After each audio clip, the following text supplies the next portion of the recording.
श्रावण अगर मान लो एक दिन आपका निकल भी गया, 2 दिन आपके छूट भी गए, कोई दिक्कत की बात नहीं। सारी दुनिया की ठोकर खा लो, सारी दुनिया के हाथ जोड़ लो, सारी दुनिया से निवेदन कर लो, और उसके बाद भी तुम्हारी दुख की घड़ी समाप्त नहीं हो, तब प्रयास करना। तुम्हारे घर में कोई गमला हो, कोई पौधा लगा हो, जो भी पौधा लगा, हम ये नहीं कहेंगे कि वो गुलाब का है कि गेंदा का है कि शमी का है कि बेलपत्री का है। जो पौधा तुम्हारे घर में लगा, जो पौधा, एक प्रयास करना। अभी सावन चालू हुआ है, अगर तुम्हें लगता है कि मेरी दुख का समय समाप्त नहीं हो रहा, मेरी दुख की घड़ी समाप्त नहीं हो रही, तो घर में रहने वाले जितने लोग आस्था चैनल पर कथा सुन रहे हैं, जितने फेसबुक यूट्यूब पर कथा सुन रहे हैं, और जितने पुष्कर राज की इस पावन धरा पर बैठकर कथा सुन रहे हैं, उनसे निवेदन करेंगे, श्रावण अगर मान लो एक दिन आपका निकल भी गया, 2 दिन आपके छूट भी गए, कोई दिक्कत की बात नहीं। जो पेड़ तुम्हारे यहां लगा हो, जो पौधा तुम्हारे यहां लगा हो, जो वृक्ष तुम्हारे यहां लगा हो, जो क्यारा तुम्हारे यहां हो, कुंडी तुम्हारे यहां हो, उसी की मिट्टी को, उसी के पेड़ के नीचे, उसी पौधे के नीचे, उस मिट्टी को थोड़ा सा हाथ से उसको उठाकर एक लिंग की आकृति बना लें। उसमें जलाधारी बनाने की जरूरत नहीं, केवल लिंग की आकृति बनाकर उसी की पूजन वहीं कर कर, पानी चढ़ाकर 15 से 20 मिनट बाद अपना काम करने के बाद उसी को उसी मिट्टी में विसर्जन कर दें, अपनी कामना कर कर। देव अधिदेव महादेव 2 महीने के बाद क्या देगा ये वही जान सकता है। वो क्या प्रदान करेगा ये उसके ऊपर। देख लिया हमने, बहुत बहुत प्रयास कर कर देख लिया, सारी दुनिया का हमने प्रयोग कर कर देख लिया। इनसे भी पूछा, उन्होंने कहा वाशरूम इधर बना दो, वास्तु शास्त्री ने कहा ये बना दो, ज्योतिषाचार्य ने कहा ये बना दो, उन्होंने कहा ये बना दो, उन्होंने कहा वो बना दो। हमने दुनिया का काम कर कर देख लिया, हाथों की अंगूठियां बदल कर देख ली, नग आभूषण बदल कर देख लिए, सोने की दिशा बदल कर देख ली, सीढ़ियों की दिशा बदल कर देख ली। अब जब सारी दिशा बदल कर देख ली, सारा काम कर कर देख लिया, उसके बाद भी अगर हमारी ग्रह दशा नहीं सुधरे, हमने सबके दरवाजे जाकर देख लिया, देवी देवताओं के भी धोख धोख के देख लिया, पर जब भी अगर हमारी दशा ना सुधरे तो फिर कहीं मत जाना, महादेव के चरणों में जाकर बस उसकी आराधना में लग जाना, फिर प्रारंभ हो जाएगा। जो माताएं श्रावण के सोमवार का व्रत करती हैं वो पशुपति व्रत मत करना। जो श्रावण के सोमवार का व्रत नहीं करती हैं वो पशुपति व्रत कर सकती हैं, उनको पशुपति व्रत करने का मना नहीं। पर यदि श्रावण का व्रत आप पहले से करते आ रहे हो, श्रावण महीने का व्रत करते आ रहे हो, या श्रावण के महीने में तुम सोमवार करते आ रहे हो, तो फिर पशुपति व्रत ना करते हुए इसको 1 महीना, भले 2 हुए हों, 3 हुए हों, 4 हुए हों, रोक दो।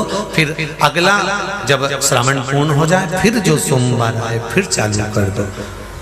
पर अगर श्रावण का व्रत करते हो तो, और अगर श्रावण का व्रत नहीं करते हो तो पशुपति व्रत चालू है, मना नहीं। श्रावण के महीने में जल चढ़ाने के पात्र 2 कर लो। कितने पात्र कर लो? जम के बोलो जरा। 2 पात्र कर लो, भले 2 हाथ में लेकर मत जाओ, एक के ऊपर एक कलश लेकर जाओ। उसका कारण क्या है? शंकर भगवान ने मां पार्वती के सम्मुख में गंगा का आवाहन करा था, तो गंगा जी ने आकर पूछा था, स्वामी जब पार्वती आपके नजदीक में विराजमान है तो मुझे बुलाने का कारण क्या था? भगवान शंकर कहते हैं, श्रावण का महीना प्रारंभ हो रहा है, जब मेरे ऊपर सृष्टि का भार आएगा तो मुझे गंगा और पार्वती दोनों की जरूरत पड़ेगी। जब घर में विवाह आता है, शादी आती है, कोई फंक्शन आता है, कोई मेहमान आते हैं, तो थोड़ी ड्यूटी बढ़ जाती है। रोज 8 बजे उठते हो, पर शादी रहती है तो कितनी बजे उठना पड़ता है? सुबह 6 बजे 7। यहाँ पर भी आप रोज अपने घर पर उठते होगे 8 बजे तक 7 बजे तक, पर यहाँ तो तुम जब सो रहे होगे तो सवेरे कब हो जाती है और रात कब हो जाती है तुम्हें नहीं मालूम पड़ता होगा कि कब रात हो गई कब सुबह हो गई। लोग ढोलक पीटते पीटते पीटते पीटते 11 12 1 और तुम्हारी लग गई झपकी और बज गई 3:30, सब लग गए लाइन में नहाने और तुम भी भागी जल्दी से नहाने।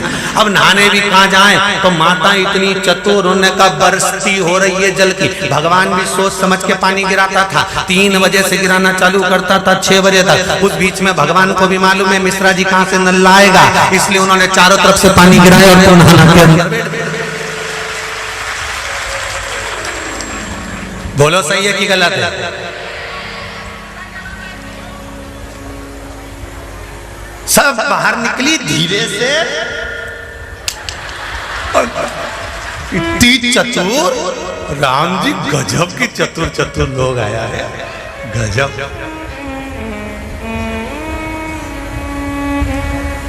पर एक बात कहूंगा, दिल लेकर आए हो, मेरा महादेव भी तुमको दिल से लुटाएगा, ये पक्का है।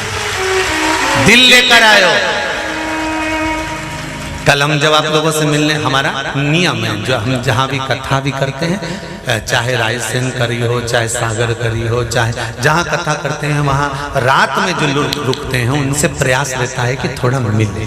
एक नियम बना रखा, भले वो लाख लोग हों, 25,000 हो, 50, और जितने टेंट लगते हैं सब में मिलने का मन करता है।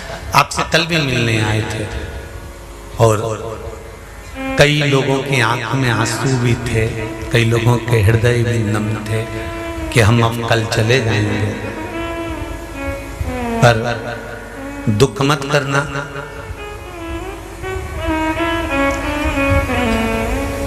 दूसरा कोई स्थान हो वहां से जाओ तो वापिस आने की गारंटी है कि नहीं है, पर यहाँ तो सील और ठप्पे लगाकर भेजता है कि वापिस बुला लाएगा।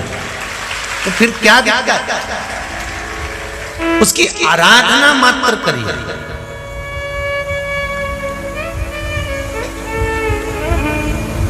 खूब धनपति भी बैठे हैं, खूब, आप लोगों में कोई कमी नहीं है। किसी की यहाँ जमीन है तो किसी की गाड़ी है, तो किसी का बंगला है, किसी की सत्ता है, किसी का आनंद है, बहुत बैठे हैं। पर आप लोगों ने 7 दिन जो कथा, एक ये पटिया लगा हुआ है, तख्ता लगा हुआ है, और उस पर आराम से सोकर 7 दिन कथा का रस स्वादन जो करा है वो जिंदगी भर नहीं भूल पाओगे। बाबा इतना देगा कि आप लोग उसकी कृपा ही बरसती है।